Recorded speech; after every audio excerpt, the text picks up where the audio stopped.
श्री विंध्यवासिनी स्तोत्र. निशुंभ शुंभ मर्दिनीं प्रचंड मुंड खंडिनीं वने रणे प्रकाशिनीं भजामि विंध्यवासिनीं. त्रिशूलमुण्डधारिणीं धराविघातहारिणीं गृहे गृहे निवासीं भजामि विंध्यवासिनीं. दरिद्रदुःखहारिणीं सतां विभूतिकारिणीं वियोगशोकहारिणीं भजामि विंध्यवासिनीं. लसत्सुलोललोचनां लतां सदा वरप्रदां कपालशूलधारिणीं भजामि विंध्यवासिनीं. करे मुदां गदाधरां शिवां शिवप्रदायिनीं वरावराननां शुभां भजामि विंध्यवासिनीं.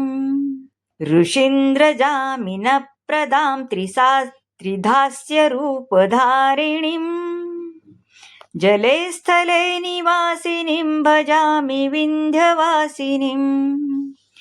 विशिष्टसृष्टिकारिणीं विशालधारिणीं महोदरामशिल्पीं भजामि विंध्यवासिनीं. प्रनन्दरादिसेवितां मुरादिवंशखण्डिनीं विशुद्धबुद्धिकारिणीं भजामि विंध्यवासिनीं. इति श्री विंध्यवासिनी स्तोत्रम संपूर्णम. श्रीकृष्णार्पणमस्तु.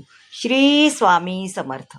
याविषयीची विंध्यवासिनी स्तोत्र आणि त्याचे फायदे आता आपण पाहणार आहोत. माता विंध्यवासिनी हे वत्सला यांचे भक्ती रूप आहे. असे म्हणले जाते की जर कोणत्याही भक्ताने थोड्या आदराने मातेची पूजा केली तर माता त्याला सहजपणे मुक्ती स्वातंत्र्य देते.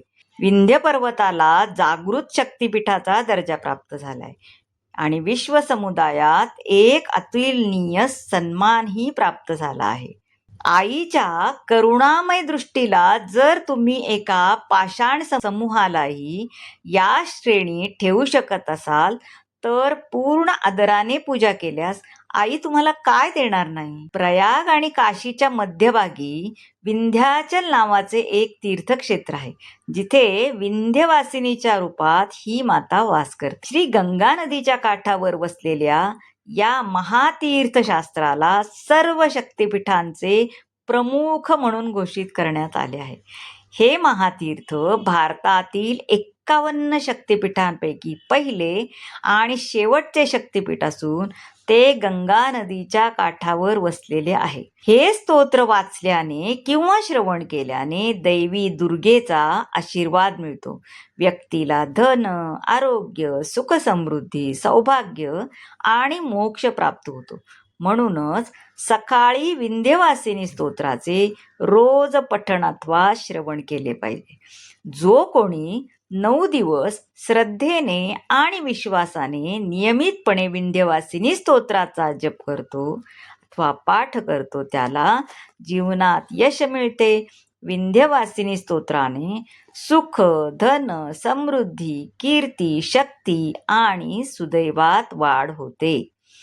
ज्या व्यक्तींना अडथळामुक्त जीवन हवे आहे त्यांनी नियमितपणे ह्या विंध्यवासिनी स्तोत्राचा पाठ केला पाहिजे. जर तुम्हाला हे स्तोत्र आवडलं असेल तर चॅनलला लाईक करा, सबस्क्राईब करा, शेअर करा, कमेंट जरूर करा. आणि हो, जर तुम्ही मला मदत करू इच्छित असाल तर सुपर थँक्सद्वारे तुम्ही मला मदत करू शकता. धन्यवाद.